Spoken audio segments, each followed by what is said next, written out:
Welcome everybody to session 2. I feel like session 1 was such a podcast number 1 was such a success that we've been commissioned for a second go. So many millions of people listened to the first one that we're here, Matt, with podcast number 2. I've only gone and got Beth Wright with me. Beth, tell me your job role. What team you from, and what's a day in Beth's working life like? Yes, well, thank you for having me. Thank you for coming. You are so welcome. I am Beth. I am one of the community cardiac rehabilitation nurses, and I work for the community cardiac services.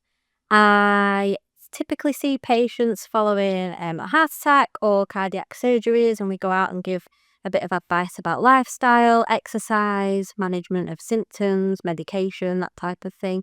And then we'll refer to the physiotherapy team to kind of give them a bit of extra support. We also sort of refer across to other services like talking therapies as well for a bit of additional support if they need that. And the heart failure nurses will work quite closely with them as well. If our patients have been diagnosed with that, we pass them along to them as well. So varied, isn't it? You Yeah. don't realise. I came to, gosh, I can't think if it was this year or last year, one of our groups, the thing at the Holiday Inn, the cardiac half-day learning. half-day learning that you presented, you had some really good speakers at that. So yeah, I can see from what you've just said, a real variety of things that you do in your job. Have you ever done anything else?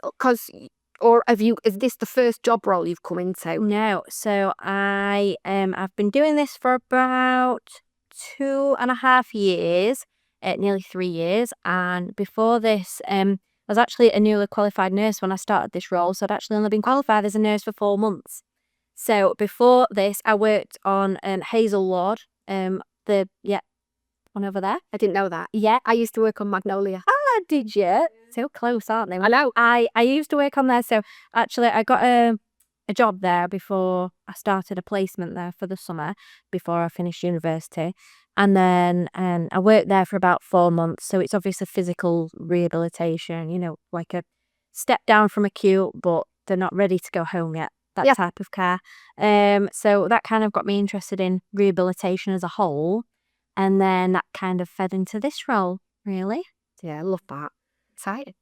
Now, you've recently been going through the process of getting a diagnosis, which you've shared with me that you're happy to talk about.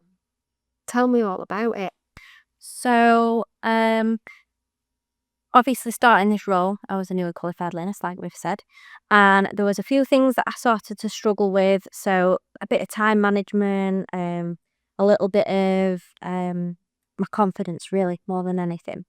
And actually, upon discussion with family, my mum particularly sort of said, well, sounds like ADHD because my brother's got it. So that, to me, rang loads of bells, and I thought that sounds quite like me. So I disclosed it with everybody at work, and Anna was great, and she got some coaching for me, some workplace coaching that we'll talk about. Good on Anna. Yeah, so while I was trying to get the diagnosis through the GP and do all of that side of things, obviously things needed to be put in place at work to make it a bit more accessible and slightly not easier for me, but I suppose adaptations. Yeah, help you manage. Absolutely. With the way that your brain works and figures things out. Absolutely. So, a few of the things that they've set up. So, I'm more of a verbal person, so really struggle with note writing. Not that I can't write notes, but it's one of those tasks that I find, sounds awful, that I find quite tedious, and I can really struggle to concentrate with it. So they got something downloaded onto my laptop to help me dictate notes. I can also take notes on my phone. I know, great. Like verbal ones, obviously not including any patient information, but yeah, lots of verbal notes. And then it'll help me kind of dictate my letters so that it can write it on my letters. I've not quite got it set up yet. It's a bit technical, but that's something that they've installed on my laptop. And lots of supervision sessions. So I have regular supervision sessions with Casey and Anna, and that's really helpful as well, just to check in, see how everything's getting on.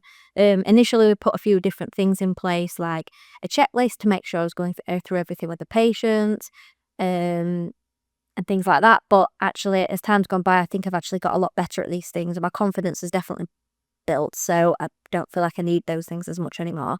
But what has helped is the workplace coaching that I've mentioned already, which is through the E&D team, the Equality and Diversity team. Brilliant. I've had a few meetings with them, and they agreed that that's something that they could probably put in place.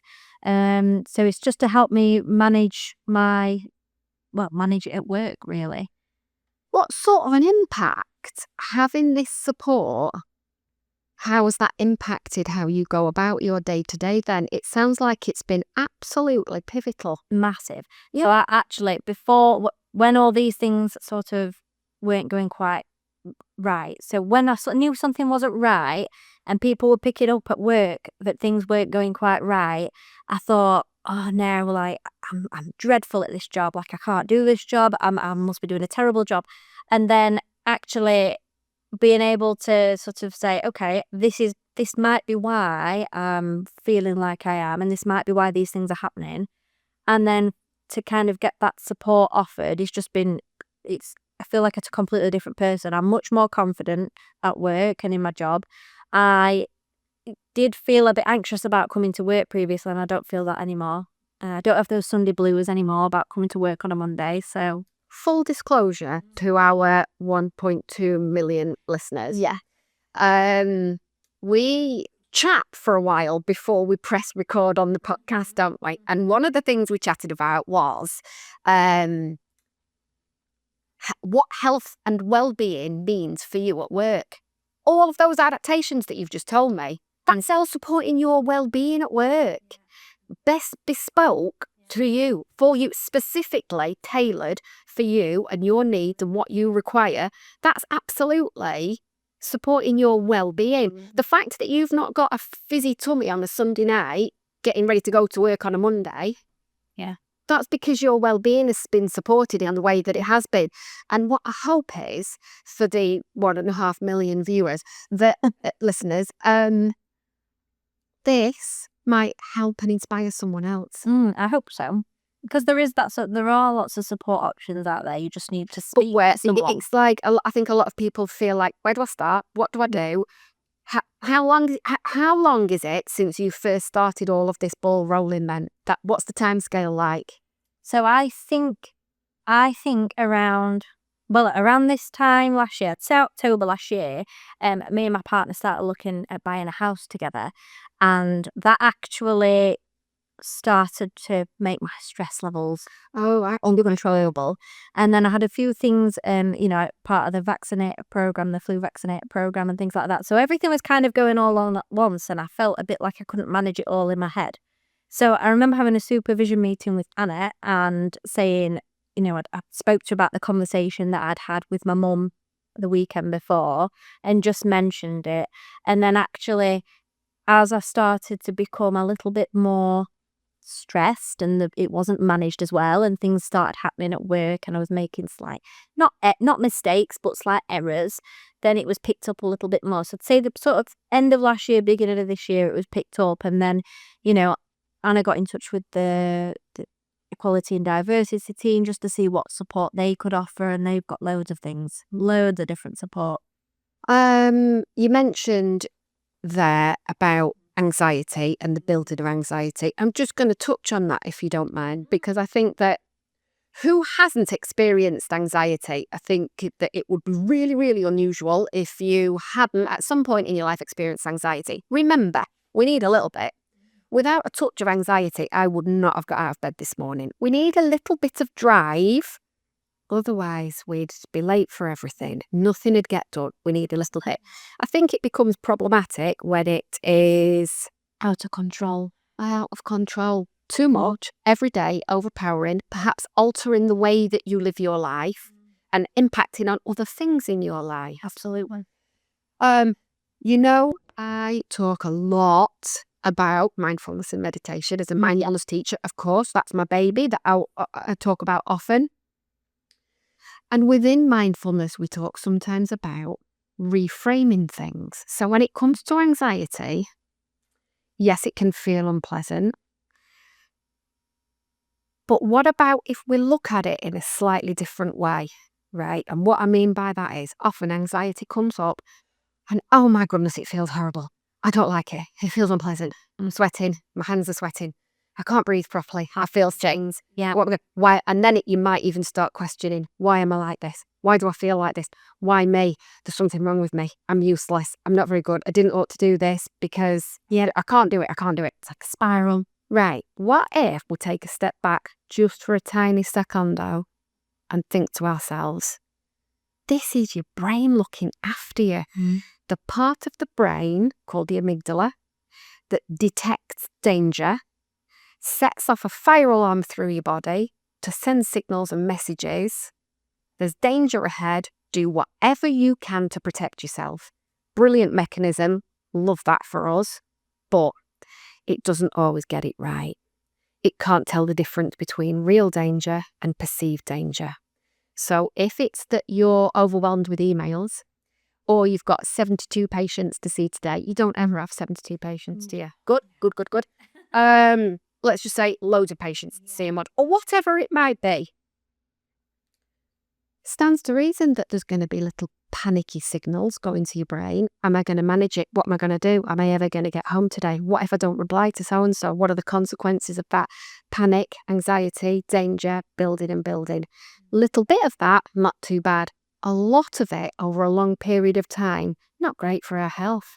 Absolutely not great for our health at all. And potentially we end up burnt out and frazzled, which we want to avoid at all costs. Absolutely. What if we start the practice of reframing and saying to ourselves, thanks brain for warning me, you think I'm in danger, but I'm not. I'm not in a life or death situation. I'm not about to be eaten by a tiger. I'm not about to fall off a cliff. I'm not in a burning building. I'm okay. I'm safe. I'm in control of this. All is well. Now, mindfulness and this act of reframing is not a cure. We're not trying to get rid of stress. We're not trying to get rid of anxiety. There's no magic wand that you can wave. But there's a different way of looking at it. And it's adding this element of gratitude. Thanks, mind. Thanks for looking out for me. Thanks for protecting me. I realise you're trying to warn me that there's danger ahead, but I can overrule that. You can stand down and you can go back to business as usual because I'm okay. And it might be a case of taking a few deep breaths, diaphragmatic breaths, which will in turn trigger the vagus nerve. Yeah. I told you I could talk for 6 hours straight. I'm enjoying it. Great advice. Just brilliant advice. Absolutely. The message really from all of that is gratitude. Isn't it simple? We think gratitude as, thank goodness I've got a roof over my head. Thank goodness I've got a hot meal that I can eat this evening. Thank goodness it's nearly the weekend. Yes. Thank goodness that my friends made me a cup of tea. Yes. Lemon tea. Lovely tea. But actually, when do we show gratitude to ourselves? Exactly. It's a blooming flipping game changer. I know. Absolute game changer. Showing gratitude for, it might be gratitude for, do you know what? You've done a good job today there. Well done. But also gratitude for the way, these intricate, tricky little ways that the brain works, showing gratitude towards that. Thanks for multitasking and being brilliant. You don't need to panic. All is well. Back to business as usual. Yeah. Love it. You mentioned a little bit before about what you like to do in your spare time. We like to know here at the Wellbeing podcast, we like to know what you like to do for you, what's enjoyable. And it doesn't matter what it is. It doesn't have to be something massive. It doesn't have to be, I'm learning how to walk a tightrope or I'm doing a bungee jump. No. I don't care what it is. If you enjoy it, I'm here for it. Yeah. Shoot. Enjoy the gym. So I quite like going to the gym. I don't like thinking about going to the gym, but I like going. I like being there, and I like the feeling afterwards. I know what you mean. But I feel better when I've been. So I'm a bit not really looking forward to it at first. And then I get there and I think, actually, what was I feeling like that for? There was no need for it. Laura Barker said this in podcast number 1. She said she does cold water swimming or open water swimming. Right. Yeah. She says you never feel like going. No. See, that's the amygdala in the brain saying danger. Because of course danger. Absolutely. Freezing cold water. I mean, you wouldn't necessarily... I'd rather have a hot bath. Yeah, right. It's going to be a bit... But your brain's trying to warn you again, but the benefits that you get from it. Absolutely. I think I'm right in saying it's impossible to feel stress, worry and anxiety when your body is under such cold temperatures, such a stress response. Yeah. So they say it's completely freeing and calming for your mind. It's bonkers, isn't it? It's crazy. So same thing with the gym. Yeah. You don't ever really want to go or look forward to it. But the body starts to release endorphins to give you that little bit of a boost. And When I've been, great. Feel loads better when I've been. I think I mentioned that I enjoy reading and binging Netflix series as well. So what sort of things do you read? And do you ever listen to audiobooks, or are you I'm definitely more of a reader. Yeah, although I have tried audiobooks because I'm a big fan of Harry Potter.